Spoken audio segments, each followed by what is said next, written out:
오늘 우리는 창세기 50장 15절부터 21절 말씀으로 은혜가 모든 것을 바꾼다라는 제목으로 우리가 함께 말씀 듣도록 하겠습니다. 드디어 창세기 마지막 편 오늘 말씀으로 창세기를 마무리하고 한 4주간에 걸쳐서 주제별로 말씀을 듣고 그리고 또 이어서 말씀을 들을 수 있도록 하겠습니다. 그래서 제 생각으로는 우리 창세기 말씀이 끝나고 크리스찬 베이직이라는 주제로 우리 그리스도 교를 우리 기독교를 믿는 우리 성도들로 알아야 할 베이직 과정을 또 함께 말씀으로 주일마다 한 4주 정도 나누려고 합니다. 위에서 많이 기도 부탁드립니다. 그리고 또 저희 교회가 또 바라올 건데 저희 교회가 크리스찬 베이직을 하는 과정과 그리고 또 저희가 찾는 이들, 다시 말해서 교회를 찾는 이들을 위해서 또 전도하고 할 수 있는 시간을 같이 마련하려고 합니다. 그래서 복음을 듣기 원하는 우리 지인들과 이웃들을 함께 초청해서 말씀을 들을 수 있는 시간들로 한 4주 과정으로 마련하려고 하니 우리 성도님들은 혹시 주변에 또 이웃의 가족들 중에 또 교회를 꼭 알려주고 싶거나 또 예수 그리스도를 믿는 것이 무엇인지 기독교를 소개하고 싶은 분들이 있다면 위에서 기도하시고 또 초청해 주시면 감사하겠습니다. 그래서 위에서 기도 부탁드립니다. 오늘 우리는 창세기 50장의 말씀을 마지막으로 창세기 마지막 편 말씀을 듣도록 하겠습니다. 또 마지막 편이라고 하면 또 우리 학교에서 또 책거리를 하지 않습니까? 그래서 마지막 편인데 제가 그래서 고민을 좀 했습니다. 오늘 마지막 편을 어떻게 마무리할 것인가 고민을 하면서 그래도 우리 마지막 시간인데 오늘 설교 끝나고 또 우리 점심시간에 제가 수고하신 우리 성도님들을 위해서 아이스크림 한번 오늘 사도록 하겠습니다. 그래서 우리 뭐 박수 받을 일까지는 아닐 것 같습니다. 우리 아이스크림 또 드시면서 또 창세기 말씀 또 나누시고 또 깊은 은혜의 시간을 또 되돌아볼 수 있는 시간 되었으면 좋겠습니다. 지금까지 우리 말씀을 한번 되짚어 보도록 하겠습니다. 요셉의 이야기는 총 4가지, 한 4막으로 구성되어 있다고 말씀을 들었습니다. 제1막은 가나안에 거주하는 야곱 가정에 대한 서론의 이야기, 그래서 요셉이 애굽으로 팔려가는 과정이 쓰여 있었고 또 다말의 이야기가 들어와 있었습니다. 그리고 제2막은 이집트의 통치권을 준 총리로 요셉이 등극하는 이야기가 39장 1절부터 41장 57절까지 펼쳐집니다. 3가지의 에피소드가 있는데요. 첫 번째는 보디발의 집에서 요셉의 이야기, 두 번째는 옥중에서 꿈을 해몽했던 요셉의 이야기, 그리고 총리로 등극하는 요셉의 이야기로 구성되어 있습니다. 제3막은 야곱 가정의 화해의 이야기였습니다. 1막에서 파괴된 가정이 어떻게 회복되는지의 말씀을 우리는 들었습니다. 그리고 마지막 4막은 이집트에서 복을 받은 가족이 약속의 땅을 기대하며 끝나는 이야기로 마무리되게 됩니다. 우리는 저번 주 이야기를 통해서 아브라함과 이삭과 야곱의 이야기와는 조금 다른 요셉의 이야기를 접했습니다. 무엇이 차이점이었죠? 하나님이 아브라함과 이삭 이야기에는 분명히 애굽 땅으로 가면 그곳에서 아픔이 있고 고난이 있고 어려움이 있다는 사실을 알려주셨고 하나님은 애굽에 대해서 상당히 부정적으로 여기셨죠. 그래서 아브라함이 기근 속에서 내가 내게 지시할 땅에서 거주하지 않고 기근과 흉년이 들자 점점 더 남방으로 내려가 애굽에서 정착하려는 시도를 하게 됩니다. 그곳에서 자신의 아내를 누이라 속이고 위기 속에서 하나님께서 그들을 구하시는 이야기가 12장에 이어지게 됩니다. 놀랍게도 13장에서 롯은 자신들이 어려움에 처했던 애굽 땅을 그리워한 나머지 애굽 땅과 같이 물이 많은 땅을 찾아가는 롯의 이야기를 보게 됩니다. 어찌되었든 하나님께서는 애굽 땅에 정착하시는 아브라함이 단단히 싫었나 모양입니다. 그래서 아브라함을 그곳에서 건져내시고 다시 그들에게 지시한 땅에 거주하고 제단을 쌓게 됩니다. 그리고 이삭 이야기는 아브라함이 죽기 전 이삭에게 하나님께서는 이제는 노골적으로 말씀하십니다. 그곳에 기근이 들어도 가지 말라라고 말씀하십니다. 근데 놀랍게도 야곱의 가정이었던 그 야곱의 12 형제들과 가정으로 구성된 야곱의 형제들에게 기근이 닥쳤을 때 하나님께서는 놀랍게도 요셉을 통해 애굽으로 피신시킨다라는 말입니다. 그것을 통해서 우리는 한 가지 의문점을 갖게 됩니다. 아니 아브라함 때와 이삭 때와 이렇게 다를 수 있는가? 또 한 가지 생각하게 됩니다. 이번 기근은 하나님도 어쩔 수 없었는가? 라는 생각이 들 정도로 왜 하나님은 야곱 이야기에서 요셉을 통해 그 기근을 왜 애굽에서 해결하라고 하셨는가에 대한 의문이 들게 됩니다. 어찌됐든 하나님의 방법이었고 7년의 흉년과 7년의 풍년과 7년의 흉년을 통해 하나님은 요셉을 통해 야곱의 가정을 지키시고 보호하신다라는 이야기가 핵심이었습니다. 근데 여기서 우리는 한 가지 간과해서는 안 되는 이야기 하나가 있죠. 그곳에 정착하라는 얘기는 없었죠.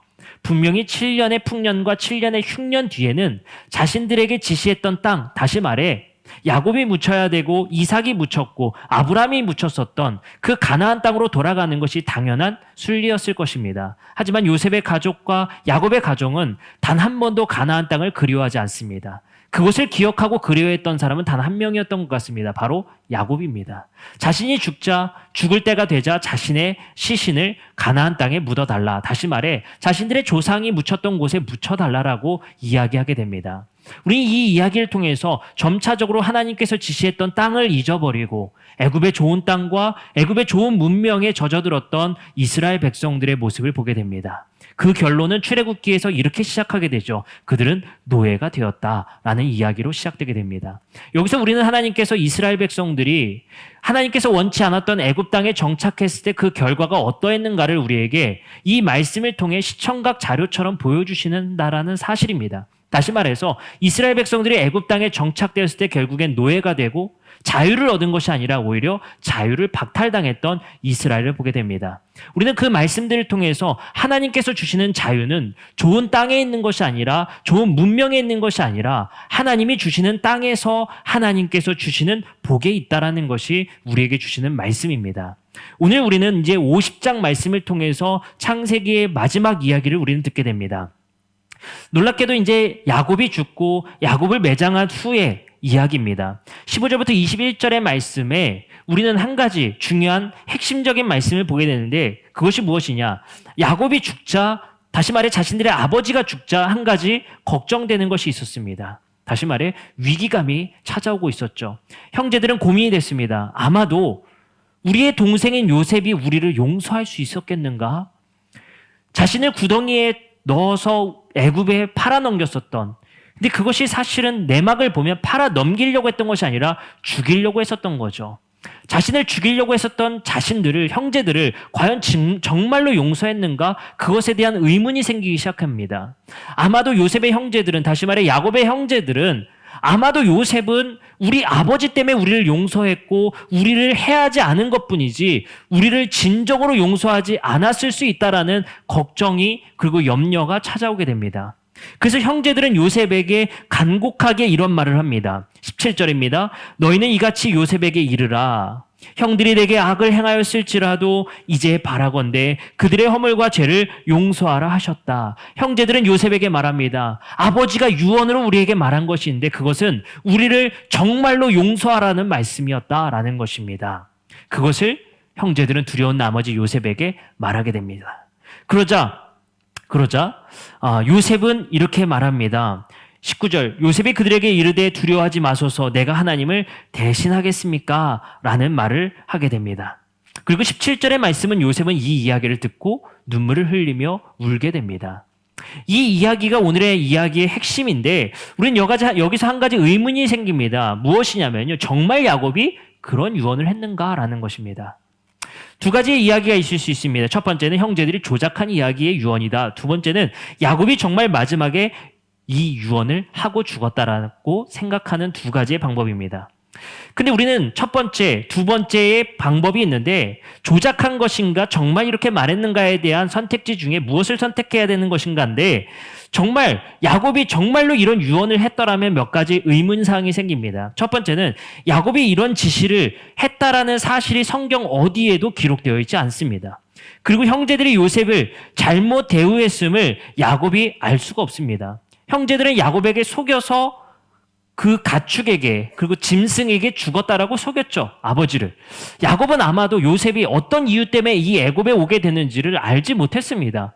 그런 야곱이 과연 요셉의 형들에게 이런 유언을 했을 수 있었는가? 그리고 야곱은 왜 요셉과 함께 나누지 않고 형제들에게만 이 유언을 했는가에 대한 의문이 생깁니다. 그래서 많은 학자들은 오늘 본문 속에서 형제들이 요셉에게 말했던 야곱이 이런 유언을 통해 우리를 해하지 말라라고 했던 그리고 용서하라고 했었던 이 유언은 사실이 아니었을 거라고 보통 이야기를 합니다. 그래서 이 유언은 아마도 형제들이 두려운 나머지 요셉에게 아버지의 입을 빌려, 아버지의 생각을 빌려 요셉에게 말해서 자신들의 위기를 탈출하고자 했었던, 모면하고자 했었던 지어낸 이야기였을 것이다라는 것이 대부분의 학자들이 이야기하고 있는 바입니다. 그러나 그것에 대해서 요셉은 별로 개의치 않습니다. 요셉은 그 이야기를 듣고 운다라는 사실에 우리는 주목해야 됩니다.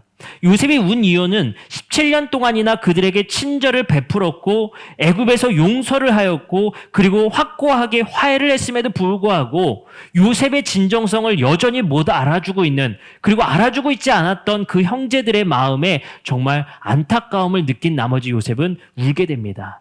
그리고 야곱의 이야기로 그렇게 전달했었던, 자신들이 지어낸 이야기였었던 간에 요셉은 그들을 이미 용서하기로 마음을 먹었었기 때문에 그러한 이야기가 사실 중요하지 않았습니다. 그러한 형제들이 자신들을 두려워 그것을 지어낸 이야기를 들었을 때 요셉은 그것을 울면서 형제들을 다시 한번 용서하는 내용이 바로 오늘의 말씀입니다. 그리고 우리는 요셉이 이러한 표현을 쓴다라는 사실에 다시 한번 주목하게 됩니다. 20절의 말씀입니다. 당신들은 나를 해하려 하였으나 하나님은 그것을 선으로 바꾸사 오늘과 같이 많은 백성의 생명을 구원하게 하시려 하였다라는 사실을 다시 한번 형제들에게 진술합니다. 요셉은 이렇게 말합니다. 내가 당신들을 용서할 수 있는 이유는 내 마음이 누그러뜨려져서가 아니라 당신들을 용서할 수 있는 마음의 근원은 하나님이 당신들이 했었던 그 행동을 선으로 바꾸셨기 때문이다라는 고백이 오늘 말씀의 포인트입니다. 다시 말해 당신들은 나를 해하려 했으나 그 해하려 했었던 사건을 선으로 바꾸셨기 때문이다라는 말씀을 오늘 말씀을 통해 우리에게 말씀하고자 하는 핵심이라는 겁니다. 여러분들, 우리는 항상 복수심이 우리의 마음에 있을 때가 있습니다. 우리를 누군가가 해하려 했을 때, 누군가가 우리에게 잘못을 했을 때 그것을 어떻게 복수할 것인가 우리는 마음에 품기도 합니다. 저도 그런 적이 참 많이 있었죠. 네, 여자친구가 저한테 헤어지자고 했을 때 어떻게 복수할 것인가, 어떻게 멋있게 나타나서 어떻게 복수할 수 있을 것인가, 참 옹졸한 생각이죠. 그런 마음을 우리는 간혹 품기도 합니다. 별것도 아닌데 나에게 잘못한 것에 있어서 반드시 복수해야겠다는 그 복수의 마음이 우리 안에 끌어오를 때 참 많이 있는 것 같습니다. 아직도 우리는 우리 마음 한구석에 용서하지 못한 사람이 있을지도 모르겠습니다. 하지만 오늘 우리는 그 형제들을 용서했던 요셉의 마음 속에, 그 요셉의 고백 속에 있었던 이 고백이 우리가 다른 사람을 용서할 수 있는 그 근본 이유가 될 수 있다는 사실을 우리에게 알려주고 있습니다.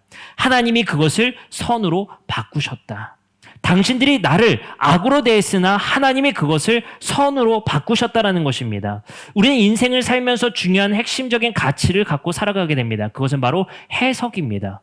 우리는 역사를 그냥 사실의 관점에서만 보는 것이 아니라 항상 우리는 그 역사를 해석하게 되어 있습니다. 그 해석이라는 틀은 어떤 눈으로, 어떤 세계관으로 그것을 바라볼 것인가에 따라서 어떻게 해석하는가가 큰 차이를 낳게 됩니다. 한 가지 동일한 사건을 같이 바라봤지만 그 사건을 해석하는 해석은 다르다라는 것입니다. 어떤 이들은 돌에 걸려서 넘어졌을 때 정말 재수없네 라고 말할 수 있겠지만 자신들의 해석의 기초를 성경에 두고 있는 사람은 그것을 재수없는 일이 아니라 하나님이 나에게 어떤 일을 하시는가라고 생각하는 사람들도 있다라는 사실입니다. 그것은 즉 세상을 바라보는 눈, 나에게 이루어지는 그 사건을 다르게 의미를 부여하기 때문에 그것을 해석하는 것이 달라진다는 사실입니다. 아마도 요셉은 세상의 사람들과 똑같이 자신이 있었던 과거의 역사를 해석한 것이 아니라 하나님이라는 관점으로, 하나님이 주시는 선이라는 관점으로 과거를 해석할 수 있었기 때문에 이런 용서가 가능했다라는 사실을 우리는 알 수 있습니다. 여러분들, 우리는 한 가지 분명한 사실을 알아야 됩니다. 우리에게 일어나는 사건들은 대부분의 사람들과 비슷한 일들을 겪게 되고 우리에게 특별한 사건도 우리는 겪게 됩니다. 그것을 우리는 어떻게 해석할 것인가에 따라서 그것을 감사의 내용으로 또는 그것을 원망의 내용으로 해석할 수 있다는 사실을 우리는 알 수 있습니다. 분명히 요셉도 형들을 자신을 해하려 했었던, 자신을 죽이려고 했었던 그 사건을 원망으로 복수로 해석할 수 있었지만 요셉은 자신의 인생에서 있었던 그 악을 선으로 바꾸신 하나님의 해석의 기초에서 그것을 용서할 수 있다는 사실을 우리는 알게 된다는 것입니다. 저도 군대에 있을 때 참 용서할 수 없었던 사람이 있었습니다. 선임이죠. 고참이죠. 정말 용서할 수 없을 정도로 힘들게 하고 아프게 합니다. 사회 나가면 내가 꼭 만나줘야지. 저 사람 어떻게 복수할 수 있을까? 그것을 우리는 원망하게 되고 마음에 품게 됩니다. 그래서 많은 영화들이 우리는 영화에서 개봉돼서 우리에게 이러한 내용들을 말하게 되죠. 복수는 나의 것. 예, 친절한 금자씨. 악마를 보았다. 다 복수의 내용입니다. 특별히 악마를 보았다라는 내용의 영화를 보게 되면 이병헌이라는 주인공이 등장하게 되죠. 그리고 자신의 약혼녀가 살인마에 의해서 죽임을 당하고 그 살인마를 끝까지 뒤쫓아서 죽인다라는 내용이 악마를 보았다라는 겁니다. 우리는 그 영화를 보면서 악마가 자신의 약혼녀를 죽인 사람이 악마가 될 수 있지만 그를 끝까지 쫓아 복수하는 사람도 악마였다는 사실을 우리는 보게 됩니다. 복수는 복수를 낳는다. 다시 말해 복수를 다시 한번 하려고 하는 사람에게도 악마의 모습을 우리는 보게 된다는 것입니다. 예수는 우리에게 그렇게 가르칩니다. 원수도 사랑하라.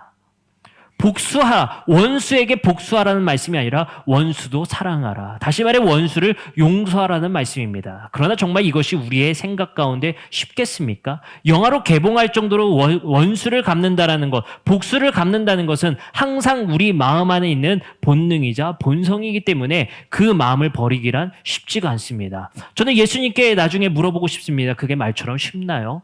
원수를 용서한다는 것이. 참 어려운 내용입니다. 예수님은 말 한마디 툭 던지시고 가셨지만 우리의 인생에서 살아가는 원수를 만났을 때 그것을 용서하기란 참 쉽지가 않습니다. 그러나 예수님께서는 분명히 십자가상에서 우리에게 보여주셨습니다. 그것은 무엇이었습니까? 자신을 달아 십자가에 죽이라 말했던 사람들을 용서하라는 말씀이었습니다. 예수님께서는 십자가상에서 원수를 용서하라는 그 말씀의 정점을 그리고 사랑의 모습을 보여주십니다. 다시 말해 죄인된 우리 때문에 죽으신 그 십자가상에서의 용서의 말씀은 우리도 십자가의 죽음과 같이 우리의 이웃을 죽기까지 사랑하라 말씀하신 그 말씀대로 살아갈 수 있는 그 모범을 우리에게 보여주셨습니다. 놀랍게도 여러 말씀들의 사건들을 통해 성경에서는 자신들의 과거에 있었던 역사를 다시 한번 하나님의 관점으로 해석했을 수 있었던 이야기들을 우리는 만나게 됩니다. 첫 번째 이야기는 바울의 이야기입니다. 바울은 이렇게 말합니다. 갈라디아서 1장 13절에서 15절에 내가 이전에 유대교에 있을 때 행한 일을 너희에게 들었거니와 하나님의 교회를 심히 박해하고 멸하고 내가 내 동족 중에서 여러 영갑자보다 유대교를 지나치게 믿어서 내 조상의 전통에 대하여 더욱 열심히 있었으나 그러나 내 어머니의 태로부터 나를 택정하시고 그의 은혜로 나를 부르신 이가 나를 변화시켰다라는 고백이 있습니다. 여러분들 어떻습니까? 교회를 심하게 박해했었던 그리고 자신들의 역사 그리고 자신이 교회의 사람들을 많이 박해했었던 역사를 다시 한번 해석하고 있는 바울의 모습을 볼 수가 있습니다. 예수 그리스도를 믿은 후에 예수 그리스도를 통해 자신이 왜 그것을 핍박하였으며 왜 그런 일이 있었는가를 다시 한번 고백하게 되고 그 고백 속에서 하나님의 은혜로 내가 변화될 수 있었던 사실을 고백한다라는 것을 우리는 볼 수가 있습니다. 그리스도인들에게 많은 고백 속에 이런 고백이 있습니다. 그때는 참 열받았는데 그때는 참 기분이 나빴는데 생각해보니 참 감사했더라. 이런 고백 우리가 참 많이 하지 않습니까? 생각해보니 참 감사한 일이었다. 그것이 바로 여러분들도 모르게 여러분들의 마음속에 있었던 일들을 선으로 바꾸시는 하나님이 역사하고 계시다라는 사실을 우리는 알 수 있다라는 사실입니다. 어찌 보면 우리를 위협했고 우리를 죽이려고 했던 바울이 찾아와서 하나님의 은혜로 내가 변화됐습니다라는 사실을 그리스도인들이 받아줄 수 있었을까요? 우리의 원수되었던 저 바울을 죽이자고 했을 수도 있는데 저 바울을 통해서 하나님이 일하시는 다시 말해 악을 선으로 바꾸셔서 바울의 악을 선으로 바꾸셔서 이 기독교가 전도되어지는 그 최초의 복음 전도자로서 사용하시는 하나님을 발견했고 우리를 핍박했지만 그 핍박이 은혜였다라는 고백하는 그리스도인들의 세계관을 바라볼 수 있습니다. 하박국 선지자의 고백도 마찬가지였던 것 같습니다. 정말 멘탈이 좋다라고 생각될 정도로 하박국 선지자는 정말 대단한 고백을 하게 됩니다. 갈대아의 사람들이 바벨론의 사람들이 자신들의 고향 땅을 쑥대밭으로 만들고 그것을 황무지로 만들고 우리를 포로 끌려갔었던 그 땅을 보면서 이런 고백을 합니다. 하박국서 3장 17절에서 19절에 하박국은 비록 무화과 나무가 무성하지 못하며 포도나무에 열매가 없으며 감람나무에 소출이 없으며 밭에 먹을 것이 없으며 우리에게 양이 없으며 외양간에 소가 없을지라도 황무지된 이 땅에서 나는 여호와로 말미암아 즐거워하며 나의 구원의 하나님으로 말미암아 기뻐하리로다. 주 여호와는 나의 힘이시니라. 나의 발을 사슴과 같게 하사 나의 높은 곳으로 다니게 하시리로다. 이 노래를 지휘하는 사람을 위하여 내 수금에 맞춘 것이니라. 정신병자죠. 황무지가 된 이스라엘 땅에서 하박국은 노래 부르고 있습니다. 돌 맞아 죽기 딱 좋습니다. 근데 하박국 선지자가 어떻게 난 여호와로 말미암아 즐거워하며 난 여호와로 말미암아 기뻐하겠다는 고백을 할 수 있겠습니까?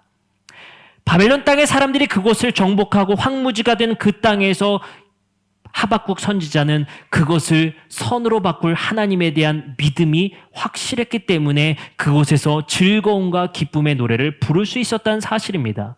예레미야서 33장 6절에서 8절의 말씀은 이것을 더 정확하게 말합니다. 그러나 보라, 내가 이 성읍을 치료하며 고쳐 낫게 하고 평안과 진실이 풍성함을 그들에게 나타낼 것이며 내가 유다의 포로와 이스라엘의 포로를 돌아오게 할 것이고 그들을 처음과 같이 세울 것이며 내가 그들이 내게 범한 그 모든 죄악에서 정하게 하며 그들이 내게 범하며 행한 모든 죄악을 사할 것이라. 이 말씀을 하박국이 알았고 예레미야가 알았기 때문에 기뻐할 수 있었다는 사실입니다. 하나님이 그들을 마치 저주이며 고통이며 아픔인 것 같이 그들을 포로로 내치셨고 그들의 바벨론 땅이 우리의 고향 땅을 짓밟았지만 하나님께서는 그 아픔을 치료하시고 낫게 하실 거라는 사실을 믿었기 때문에 즐거워하며 기뻐했다라는 것입니다. 다시 한번 고백을 읽어봅니다. 그러나 보라, 내가 이 석음을 치료하며 고쳐 낫게 할 것이다. 그리고 그들을 돌아오게 할 것이며 8절은 내가 범한 그 모든 죄악에서 정하게 하며 행한 모든 죄악을 사해 줄 것이다. 이 비전을 알고 있었던, 다시 말해 요셉의 고백과 같이 악을 선으로 바꾸신다라는 그 하나님에 대한 믿음이 있었던 사람들은 지금 나에게 원수 같고 복수를 바벨론 땅에 해야 될 것 같지만 우리가 그들을 용서하고 기뻐하고 즐거워할 수 있는 이유는 하나님이 악을 선으로 바꾸실 거라는 믿음이 있었기 때문입니다. 그렇기 때문에 우리는 원수를 사랑하고 용서할 수 있는 것입니다. 그 믿음에 의거해서. 그 말씀이 이렇게 더 진행됩니다. 33장 10절에 내려가면 여호와께서 이와 같이 말씀하시니라. 너희가 가리켜 말하기를 황폐하여 사람도 없고 짐승도 없다 하던 여기 곧 황폐하여 사람도 없고 주민도 없고 짐승도 없던 유다 성읍들과 예루살렘 거리에서 즐거워하는 소리, 기뻐하는 소리, 신랑의 소리, 신부의 소리와 및 만군의 여호와께 감사하라. 여호와는 선하시니 그 인자하심이 영원하다 하는 소리와 여호와의 성전에서 감사제를 드리는 자들의 소리가 다시 들리리니. 여러분들, 그 황무지를 바꾸셔서 그곳에 축제가 일어나고 즐거워하는 소리가, 기뻐하는 소리와 신랑과 신부의 소리와 감사의 소리가 퍼져나갈 것이라는 것입니다. 다시 말해 그들에게 저주이며 고통과 같았었던 바벨론 땅의 침공과 그리고 자신들이 포로로 끌려갔었던 그 역사를 하나님께서 의로, 선으로 바꾸실 거라는 것입니다. 그래서 여호와의 성전에서 감사제를 드리는 소리가 울려 퍼질 거라는 사실을 기록하고 있다는 것입니다. 단순히 정신 승리가 아니라 하나님께서 역사하시는 비전을 바라보는 사람들이 생각해보니 감사했다라는 역사를 돌아보는 그 의미 있는 해석을 할 수 있다는 사실을 우리는 알게 된다는 것입니다. E.H. 카라는 역사학자는 이렇게 말합니다. 역사가가 선택한 역사의 중요성이 있다는 사실을 우리에게 알려주고 있습니다. 그 말이 무엇이냐면요, 인천에 많은 사람들이 배로 오르락내리락 합니다. 그러나 우리는 그 많은 사람들이 인천의 부두에서 내리는 사람들의 사건과 인천 상륙작전은 다르게 생각합니다.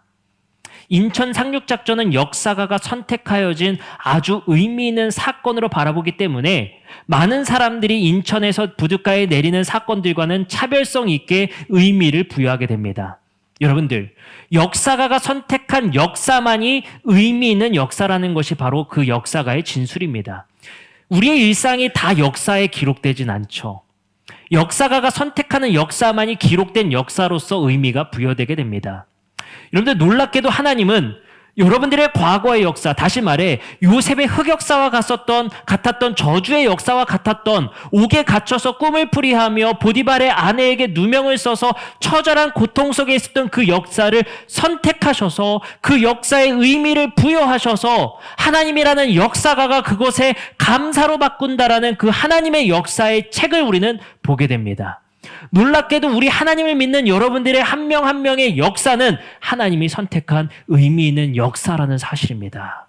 우리의 일상의 역사, 하루하루의 역사가 의미 있는 역사라는 사실, 하나님께서 부여하신 그 역사가 우리에게 불필요한 역사가 아니라 하나님이 의미 있게 선택하신 역사라는 사실을 우리는 알게 된다는 것입니다. 그렇기 때문에 우리의 역사를 돌아봤을 때 그것을 단순히 원수를 갚아야지, 복수해야지, 그것을 우리는 보복해야 된다라는 그런 해석으로 머무는 것이 아니라 여러분들의 역사를 하나님께서 선택하셔서 그 역사를 의미 있게 변화시키시고 그것을 선으로 바꾸신다는 사실을 믿음으로 살라는 것이 바로 성경이 우리에게 가르쳐주고 있는 사실이며 우리 그리스도인들이 살아야 될 중요한 가치인 줄 믿습니다.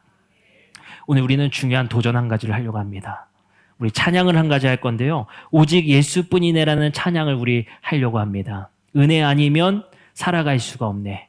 바로 여러분들의 역사를 하나님이 선택하시고 그 역사의 의미를 부여하시고 원수의 역사와 복수의 역사로 끝나는 것이 아니라 여러분들의 역사의 의미를 부여하시며 그것의 용서의 역사로 회복하시는 하나님.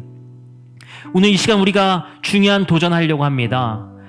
오늘 말씀의 제목은 은혜가 모든 것을 바꾼다. 다시 말해 여러분들의 역사를 하나님이 바꾸신다는 겁니다.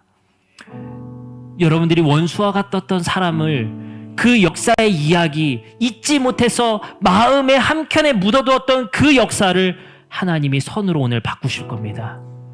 내가 담아두었던 그 마음에 있었던 그 응어리와 원수와 복수의 역사를 하나님이 오늘 선으로 바꾸실 줄 믿습니다.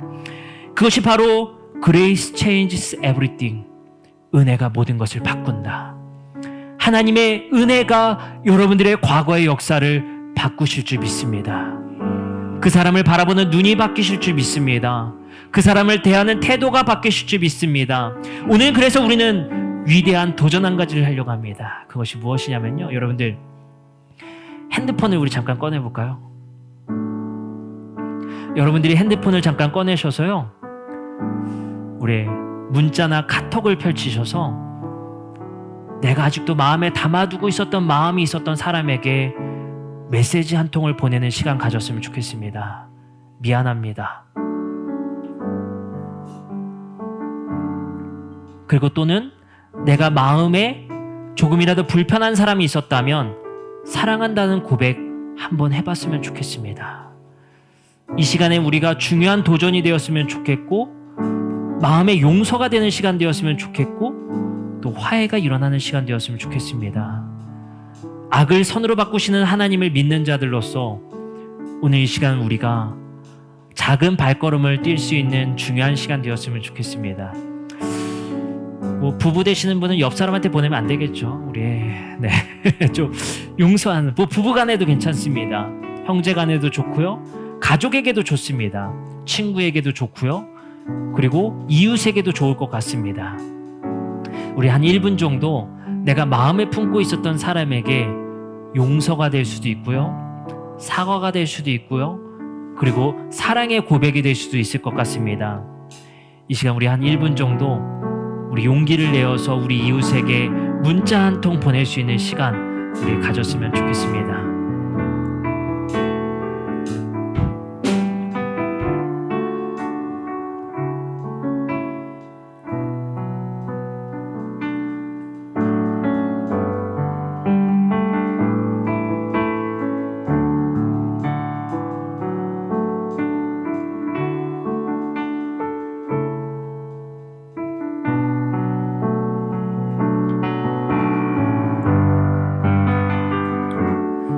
어찌나 힘든지 참 그 손가락 한번 내딛는 게 얼마나 힘든지 모릅니다. 우리를 헤아려 했었던 그 역사를 바꾸시는 하나님, 그것이 감사함으로 바꾸어 주시는 하나님, 그 하나님을 믿으며 오늘 우리가 용기의 발자국을 한 걸음 뛰었으면 좋겠습니다.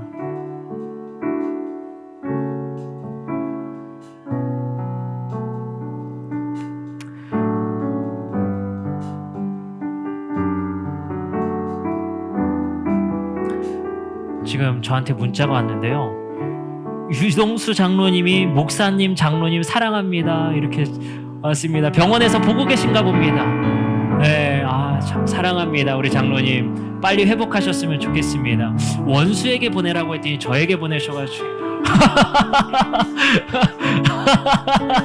네, 또 보내고 계시죠. 저희 또 카톡이 왔는데요.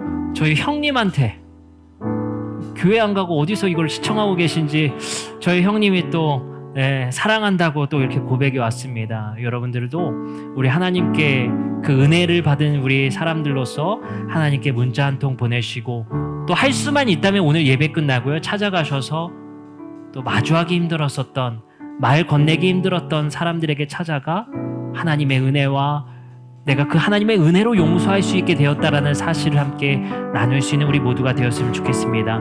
이제 우리 함께 찬양하고 우리 감사의 기도 시간 갖도록 하겠습니다.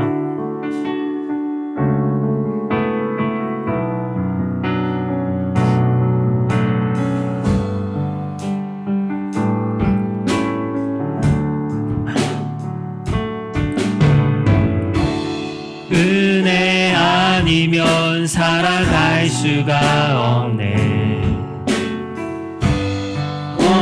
모음마저도 다 주의 것이니 세상 평안과 위로 내게 없어도 예수, 오직 예수뿐이네. 다시 한번 고백합시다. 은혜 아니면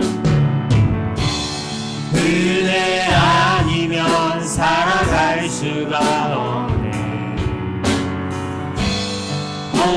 모음마저도 다 주의 것이니 세상 평안과 위로 내게 없어.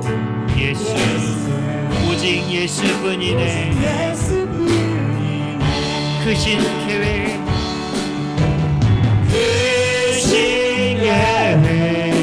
다 볼 수도 없고 작은 곳 안에 지쳐도 주께 묶인 나의 모든 삶 버티고 견디게 하시네. 은혜 아니면 살아갈 수가 없네. 나의 모든 것 다 주께 맡기니 참된 평안과 위로 내게 주신 예수, 오직 예수뿐이네. 이제 우리 가슴에 손을 얹고 기도하겠습니다. 하나님, 요셉은 완전히 용서하였지만 형제들은 요셉을 두려워했습니다. 그러나 요셉의 고백 속에서 자신이 완전히 형제들을 용서할 수 있었던 이유는 당신들이 했었던, 나를 해하려 했었던 사건을 하나님이 선으로 바꾸셔서 나의 역사를 의미 있게 선택하시고 그 선택하신 역사를 감사함으로 받아들일 수 있었다라는 사실을 고백하고 있습니다. 하나님, 우리의 마음속에 응어리와 같았던 역사, 그리고 용서할 수 없었던 과거의 역사, 불현듯이 떠오르는 정말 지우고 싶었었던 이야기들, 하나님께서는 그 이야기들과 역사를 의미 있게 선택하셔서 그것을 선으로 바꾸시는 하나님인 줄 믿습니다. 하나님, 그러니 우리가 용서할 수 있게 하여 주시고 하나님의 선하심에 감사함으로 응답할 수 있는 우리들 되게 도와주시옵소서. 하나님, 우리가 오늘 그 용서의 발걸음을 한 발자국 뛰고자 용기를 내어봅니다. 하나님, 그 용서의 발자국 가운데, 그 발걸음 가운데 우리에게 용기를 허락하여 주시고 하나님의 은혜를 베풀으셔서 우리의 과거의 역사를 바꾸시고 그 역사를 해석하는 의미를 바꾸어 주시옵소서. 오늘 우리가 그 원수와 같았던 사람들을 사랑하고 용서할 수 있는 이유는 하나님이 우리에게 더 큰 은혜를 베푸셨음이며, 우리에게 그 크신 은혜를 통하여서 우리에게 다루어졌던 그 어려웠던 일들이 우리에게 감사로 고백할 수 있었던 사실을 고백합니다. 주님, 우리의 역사를 바꾸어 주신 하나님, 놀라우신 그 하나님을 믿으며 늘 범사에 감사하며 살아갈 수 있는 우리 모두가 되게 하여 주시옵소서. 예수 그리스도의 이름으로 기도드립니다. 아멘. 이제 우리 다 같이 일어나셔서 우리 함께 찬양하고 함께 파송의 시간 갖도록 하겠습니다.